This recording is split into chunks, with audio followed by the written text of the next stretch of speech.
Donington 92 is, you can't say it's the first time we played it, because obviously it's not.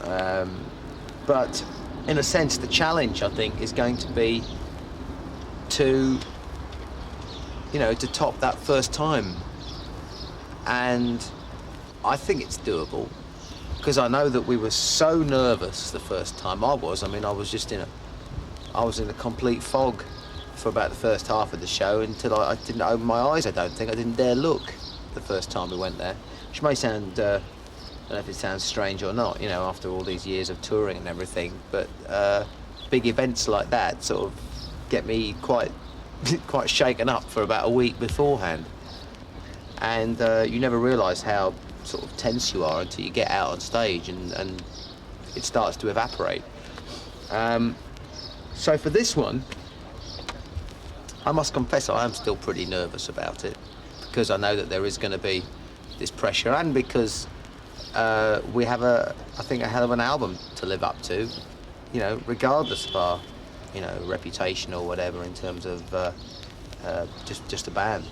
So I'm a bit nervous about it, but I'm looking forward to it in the sense that it is our home territory, and whilst I'm nervous, I'm also determined to go out and just enjoy it for the day and just have a great time that day. Yeah, I mean, Donington's going to be amazing. Well, I hope so anyway. It was amazing last time we played. And in a way, we were a little bit concerned, because we thought, well, it was so good last time. I mean, how do you sort of better that, So it's a bit worrying in that sense. But then we just thought, let's just go for it and do our best, And that's all we can do is go and do our best. And I'm sure it'd be good. I mean, the fans, always so loyal with us, in Britain. So, I'm sure they'll be behind us. I mean, we'll be obviously really, really nervous, I mean, we were so nervous last time we did it. But in some ways, it gives you a bit of an edge, I think. Yes, all you lucky boys and girls out there may be coming to see us at Donington this year again, yes. Last time we were there, 1988, boys and girls, had a fantastic time. I'll never forget it. We actually started the set off on time, and we finished 10 minutes early. And who got blamed for that?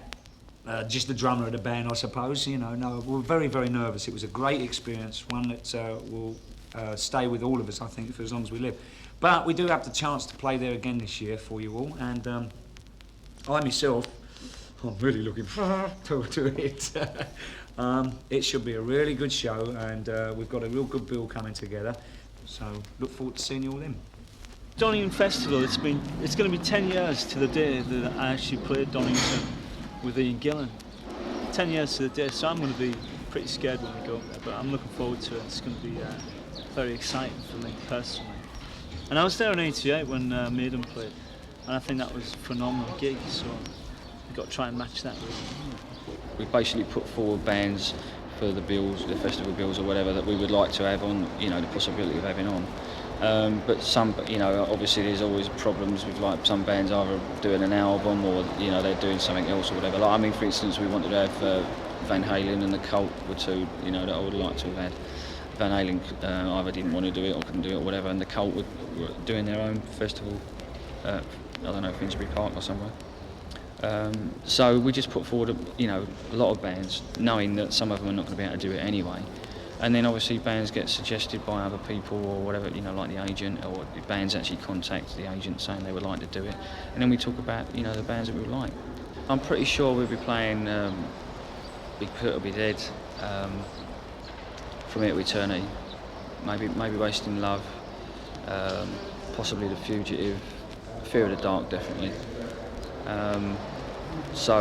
But the set tends to sort of change around anyway a bit, I mean, even like the old songs and stuff, we tend to swap them around a bit here and there.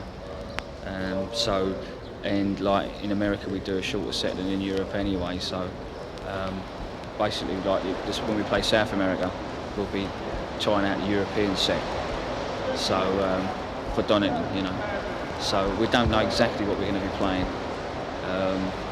We've got so many songs now. It's really, really difficult to know what to play and what not to play, really. But we'll just get a really long list and rehearse them all, and then basically do the tour and do as many songs as we can, really.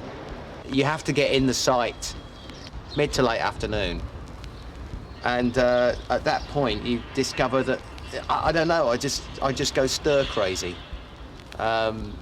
I just sort of end up pacing around the caravans and wandering around, and you never know. I don't know what to do. I don't know whether to start up conversations with people and then suddenly get nervous halfway through it and think I shouldn't be talking. I should be resting my voice and or whatever. I just I'm in a complete tiz for the whole day.